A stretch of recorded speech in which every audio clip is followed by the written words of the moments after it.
We are now 3 months into our nomadic journey, so we should be getting to know what one another is feeling about it. Don't you think, hon? Yeah, I think we should. We're Chris and Melissa, midlifers on the move, traveling to 12 cities in just 12 months. What do we each love most about nomadic living? Well, it's complicated. What is nomadic living for us? Well, we sold our house, so we don't have a house to live in. And what we're doing is we're not living in a van or a truck or an RV. What we're doing is we're renting short-term apartments, condos, houses, whatever we can find that fit how we want to live. We are learning that we're a little bit picky, shall we say. So this is not a roughing it type of nomadic lifestyle. No, it's just two people in their midlife wanting to live in a bunch of different places, but not having billions of dollars to just live wherever we want, because who can do that? Billionaires. Do you want me to go first with the 5 of my top ones, or do you want to go first, my love? I think ladies first. I think you should do one at a time and let me take that in and react to it, okay? First on my list is family, getting to spend time with the grandbabies, and friends, meeting some new friends that I have interacted with on Instagram and whatnot, and also to see old high school friends. Okay, that was your first thing that you like about living a nomadic lifestyle. Those were actually 2 things. Were they not? It's family and friends. People. It's about the people. Should I review to see if I had actually guessed that? Yeah, let's see if it's on your list. Hang on a second. Is this on Chris's list? We're about to find out. The 5 things about a nomadic life that Melissa would like to live. I kind of have it, but I'm not going to say it yet. Do you want me to do my second one?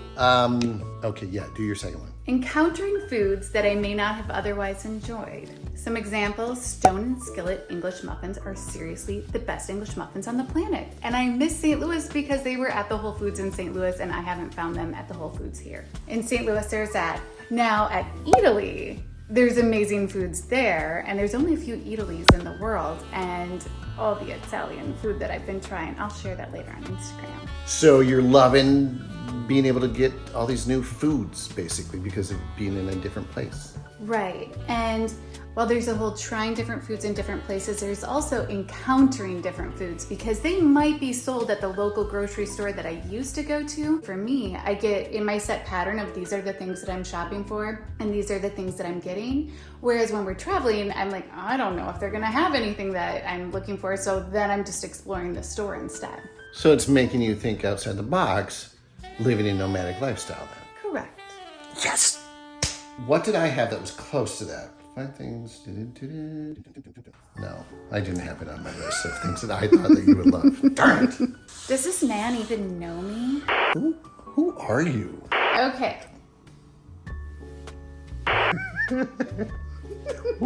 My third thing is seeing connections at a deeper level. And this, again, relates to food. Because here's the thing. There used to be Matt at the deli counter of my local grocery store, and we used to talk about foods and whatnot, and he recommended Provel cheese. Oh, you need to try Provel cheese the next time that you make a pizza. So then I did that. And I know that Matt is from St. Louis because we would talk about St. Louis sometimes because my daughter and our granddaughter moved to St. Louis.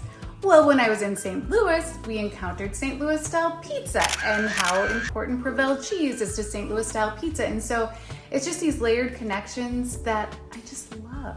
How is that one different than the last one you just said? One is encountering new foods. And the next one is seeing the connections between people and places and whatnot.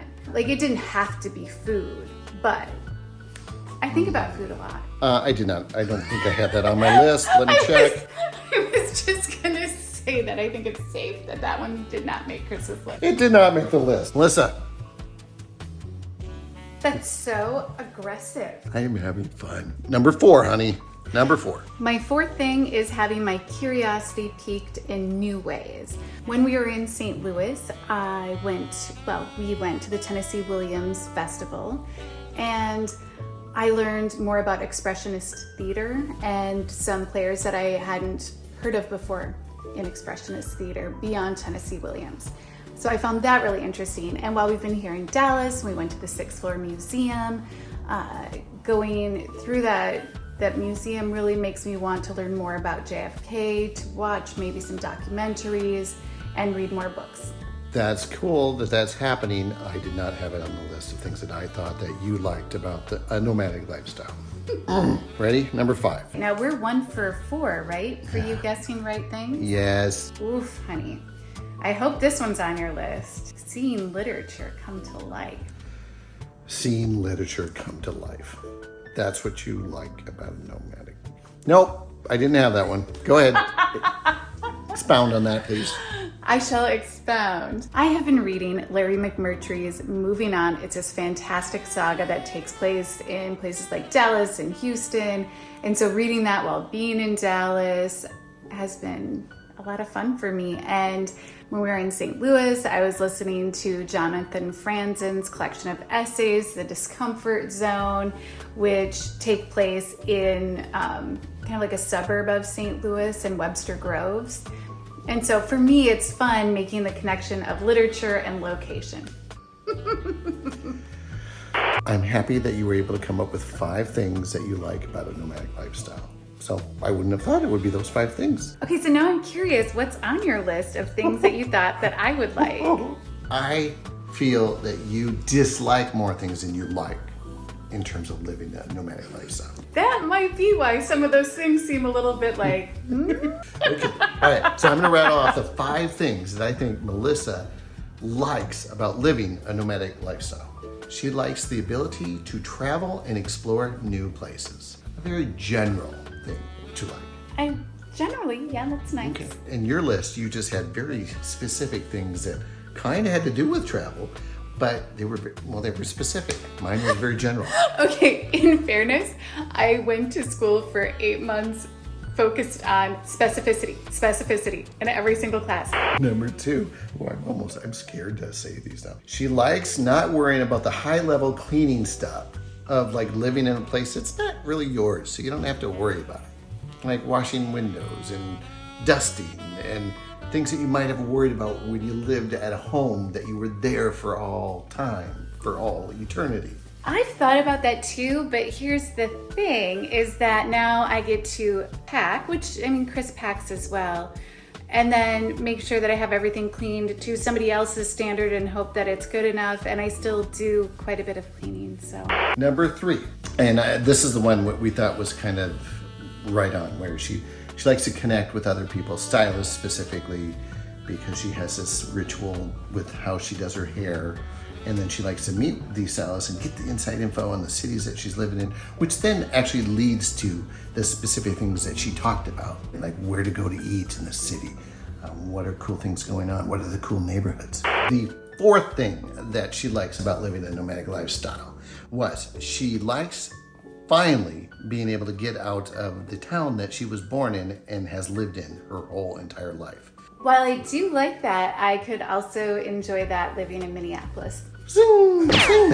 All right. And this was, I was kind of going for a little bit of a sappy thing here.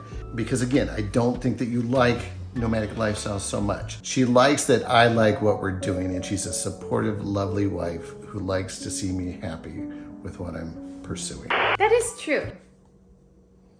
But then it would be like I thought I was supposed to come up with 5 things that I liked. I like that you're happy. Yeah, a lot. Just so you know, I'm about to go on to my list here, and it's going to be a lot more generic and simple-minded, but that's what makes us work. He's a simple kind of man. Number 1, I like the freedom of knowing that in 1 month, like 1 month from now, we could be pretty much living anywhere in the world with no repercussions per se. Meaning we don't have to worry about, what do we do about our house, and what do we do about this, and what do we do about our furniture, what do we do about our dog, what do we do about the garden. We don't have to worry about any of that stuff. We have the freedom to really almost be anywhere. I did not have that on my list. Although I totally should have. Number 2. This is kind of like number 1, but you kind of did that. I like not having the burden to have to manage a lot of things. When you own a home, you got the lawn, you've got the maintenance of the house, you've got something breaks down and you got to fix it, and you've got the bills and the electricity and the lifestyle we're living right now. I don't have to worry about any of that kind of stuff, and that's a nice feeling. I have that one on my list. Ooh. I have it, less bills to keep track of in general and that sort of thing. Okay, number 3. This might be a little hard to understand, and it's going to be very, very detailed. I like exploring and seeing new places. I have that one on my list too. You know me. Exploring, well, I put down exploring new things. So, Yes, honey, sir. which one are we on right now? 3, right? No, 4. No, 4. 4, and I have 2 right. Are You had bored? 1 Are right. you bored? You had 1 right. Okay, Oh, hey, it looks like I'm picking your nose. Now I'm doubling it. What do you think? Okay. Okay, number 4. I love the fact that I'm pushing myself outside my comfort zone. Because doing this, a lot of it, I get kind of anxiety ridden and I get worried about stuff, and then I just do it. And then after doing it, I go, that wasn't so bad. In fact, it was great. I'm glad I did it. So I like the fact that I feel like I'm expanding my horizons. I totally had that on my list. Jesus. Easy peasy. She knows me. Number 5. In terms of what I love about a nomadic lifestyle, I like the fact that I'm spending all my time with my lovely wife, just hanging out with her. She's with me pretty much 24/7, and that's pretty awesome. And when she's not with me, I'm kind of like, after about an hour or 2, I'm like, where is she? Not in a creepy way. Okay, I just love her, all right? It's not creepy. That's it. Now that would have also made my list. However, we spend every day together, whether we're being nomadic or at home together. So I always get you. Mwah. The fact that you got most of the things that I like, but I got less of the things that you like, does that mean that I'm communicating more to you about what I'm feeling? Or does it mean that you're communicating and I'm not listening? I believe that would be both, honey. Here's the thing, is that when one talks a lot, one doesn't listen that much. I'm glad that we're 3 months into our nomadic adventure and that there are 9 months to go that we've committed to. And I think that I might find other things that I enjoy about the nomadic lifestyle, or I will really find that it's time to be done. So we've been doing a ton of videos about this adventure, 12 days, 12 months. So hey, you could watch these videos, honey. That okay. one? All right, that's Or okay. you might want to do that one. Oh, Just hey, these are either one I'm of these sorry, videos did I are going to forget? be either one of these videos are going to be good. Just watch them and then subscribe, so then you get notices that we're doing these videos. We just put one out.